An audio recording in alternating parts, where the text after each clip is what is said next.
Hello and welcome back once again to this Single Malt review. It is day 7. I hope you're keeping up. We barely are. Day 7 of December in our journey down the secretive rabbit hole of the Whiskey Advent Calendar 6th edition by Secret Spirits, kindly provided by Dave's back in the hot hat today, and it actually is about as hot as it looks. The day's warming up here, and it's a hell of an environment in there. That was Campbell's tail you saw disappearing there. He's not playing the game today. But anyway, much ado about all that. We're going to crank straight into it. Yes.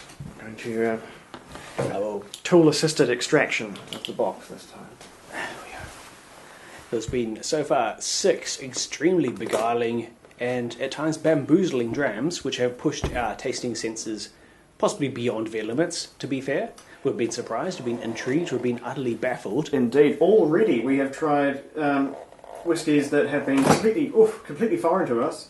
And last one, a whiskey that was a completely new distillery, foreign to most people. Oh, great. It's a whiskey. Congratulations. Okay, so I will gain the knowledge. Everyone else has to wait for the power taste. Right.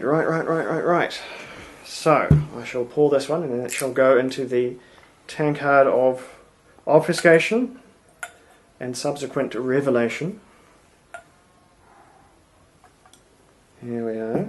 There you go. And one moment while I ensconce the whiskey. There are already some very heady vapours coming off this. We are heading into summer here in New Zealand, so that's probably helping. Yes, but there are some fumes, there are some things happening. Just when I wrestle with my clock here. Are you ready? I am. Then your tasting begins now. Ooh, there are a lot of sharp alcohol notes on that nose. Agreed.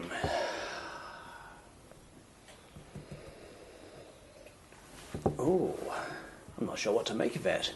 I'll have to try it, taste it to find out. And remember, we're going for the 3-point system. We're going to guess the nature of the spirit, the region, and the distillery. There is an aggressive sharpness on there. Yeah, I don't think it's any hint to say that I wouldn't call any part of this old whiskey, that's for sure. No, that's fresh and fiery. Now,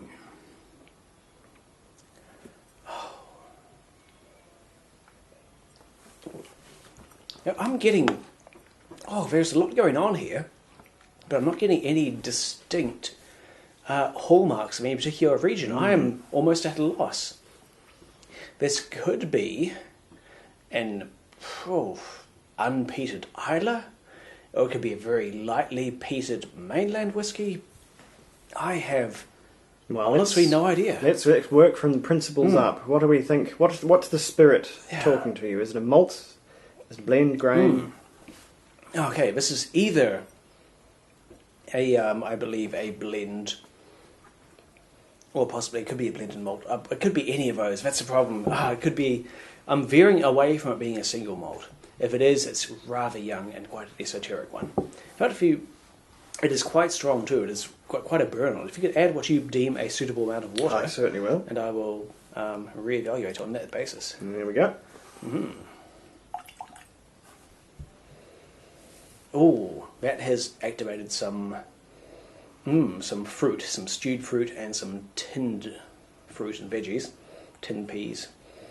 Oh, I think we're getting somewhere now. Oh dear, I've missed the clock. You should cut this short. Oops, oh dear, are we out of time? Okay.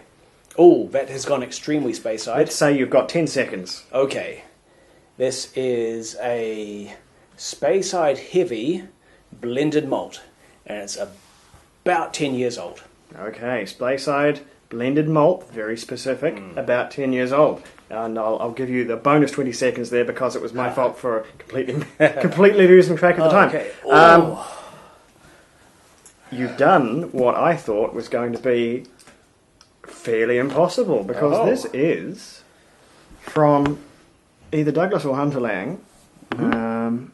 Where are we? Not going to tell. Oh no, it is. It is a very, very small print. Douglas Lang. It is their Scallywag blended malt Scotch whisky. Wow. So You've come shockingly close to the absolute truth here. A Speyside blended malt. It is Wow. Speyside. It is blended. I think the only way you were remotely wrong there was that it's probably even younger than you thought. Right. It has so upfront, such a spiritus burn upfront. With quite a high strength or a very young age, or both. With a no age statement on it, although the bottle seems confident that it's all from sherry casks, which I suppose it is. The age I think is probably between 6 to 10 years old. We'll say it's probably the average. There'll be maybe some younger, some older, but and that's 46% ABV. Yes, and it seemed spicier. Well, that's the young, that's the youthful spirit coming through. Yes. Yes, this is an interesting one for me. I suppose I have a relationship with the Douglas Lang's no age statement blended malts that is something of a pre and post us tasting the Epicurean, unless that was Hunter Lang. It's probably behind you there, but never mind. Because there have been what I thought some real bogeys in the past with those ranges, things like Highland Journey and the like, that were, in my opinion, bottled far, far too young and were just spiritus, aggressive, overly youthful, not very interesting blended malts, and I didn't really see the purpose in them.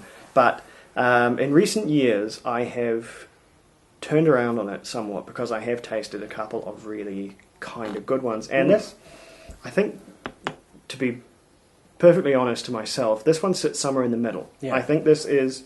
at first, before we added water, this was just a non-distinct, hard to pin down, very fiery, very young, whiskey-flavoured whiskey. Adding water immediately honed it in onto some Speyside elements. It activated those bits of the flavour profile. It really brought it to life as a Speyside. It didn't help pin it down, but as obviously, since it's a blend, it wasn't going to do that anyway. So it was a good exercise of the old tasting senses. It's nice to, for once, I've been on slightly the right track. I think, this one is adequately mature, but only just. There's no wiggle room here. If this was a day younger, I think it would be just a little too harsh, a little too fiery, not quite ready. So falling on the other side of my sort of judgment line on these no age statement. All malts, it's not an especially standout blend either. Right? Adding water has made it distinctly Speyside, but it's still got a lot of that metallic dankness to it. The tinned peas. Speyside is certainly what it's going for. But in terms of a guess, that was so well on. That's going to be one of the better ones we're going to see, because to guess a blended malt as well, that's crazy. I guess it was the lack of specificity. It was specifically Speyside, specific enough from those flavours, but it was lacking key points which would signify as belonging to a particular distillery. That's what made it seem like that's what veered me towards blended malt as a guess. Well, then there you go. Perhaps it's a blend I've never heard of before or tried before, so... Turned the tables on that one. I thought that was just going to be an absolute maniacal... Because it is such a melange of Speyside flavours. I just thought that would cast it out into this ocean of unguessable Speyside typical tastes. Yeah. But no, exactly right with the blended malt. Did you, as I did, when we had and not added any water to this, it was just... so unpindownable. It was so broad, so non-specific. It just tasted like, I already knew it was a Speyside blend, and that's exactly what it tasted like. But the difference between a Speyside blend and an average Speyside, of which there is so many in the world, it's not easy pickings at all. So there you go. So that was goodness, what was it even? Number seven, and it's old Scallywag. Oh no, not even old Scallywag. Just regular Scallywag. Just sherry cask blended malt from Speyside. Interesting. All right then. Well, we will move swiftly along and see you all again in approximately 24 hours, or whenever I manage to upload the jolly thing, and we will get straight back into it. Slandra, hope you're keeping up. We will be right back.